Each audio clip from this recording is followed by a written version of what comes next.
Jake Ryan is, he has 2 first names, and I never trust a guy with 2 first names. I'm looking at you, Kevin James.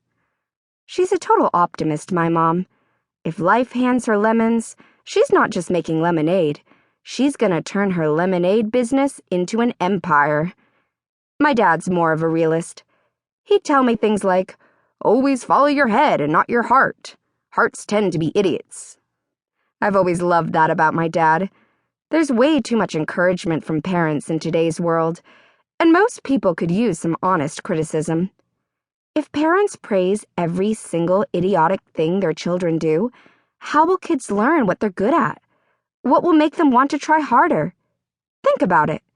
Every time you lie to your kid and tell her that some dumb thing she did is great, you're potentially creating the next Kesha. Half the songs on the radio these days sound like I did when I was 11 years old, singing into a fan. I respect my dad for his honesty and pragmatism. That said, telling a teenager not to follow her heart is like telling a dog to meow instead of bark. It's like physiologically impossible.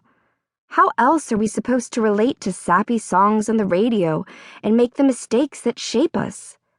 Although, if mistakes are supposed to shape you, which is what I hear, by this point, I should be in much better shape. Like, forget 6-pack abs, I should have a solid 8-pack. You know that saying, the enemy of my enemy is my friend? Well, in high school, your own worst enemy is often yourself.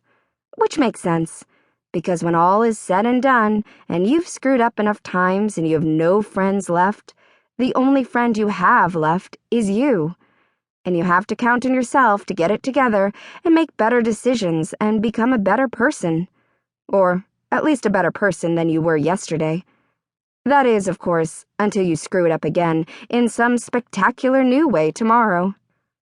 It was my last week in Westchester, and I was already feeling nostalgic. The cerulean blue lockers lining the corridors, the clusters of cliques with girls shooting sideways glances to make sure the target du jour of the current breaking gossip wasn't nearby, the paired-off boyfriends and girlfriends who'd completely forgotten what it was like to roam the halls alone, BC, before coupling.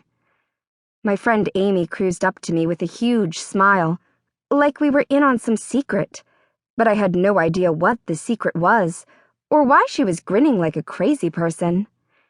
"Like my necklace?" I looked at her neck and saw a cool metal chain with one of those friendship hearts made of brass. Of course, only half of the heart dangled from the chain. The other half was to be worn by her best friend. As I looked closer, I saw her heart had engraved on it, B-E-F-U-F-R-I. "Very cool," I said with equal parts hope and sadness. Hope stemming from the idea that the other half was for me. Sadness from the worry that she got the necklace with someone else. And why not? I was leaving, after all. I'm not the smartest investment to make at this point. So I was flooded with relief when Amy held out her fist and opened her hand, palm up, to reveal the other half. STCKINGENDS. Oh, that's my girl. Seriously, that warmed the cockles of my heart. And I'm not even sure what cockles are. Though they sound kinda dirty, huh? Amy made my cockles warm. "Really?" I exclaimed. "For me?" "Doy," she said, making the idiot face that went with all variations of duh, doy, and a great many other utterances of that ilk. "I love it," I said. "It's so cool." "Well, we're cool like that," she said. "So don't forget about me when you're busy hanging out with, like, Demi Lovato or whoever in fancy LA. "Yeah, right," I said with an eye roll, so big you could probably hear it. Just then, my art teacher stopped me in the hall. Amy tossed me a "catch you later" and went on her way. She'd never been one for fraternizing with teachers, but here's where Amy should have made an exception. Lana was very different from most teachers. Lana insisted we call her by her first name. She usually wore combat boots and long skirts paired with long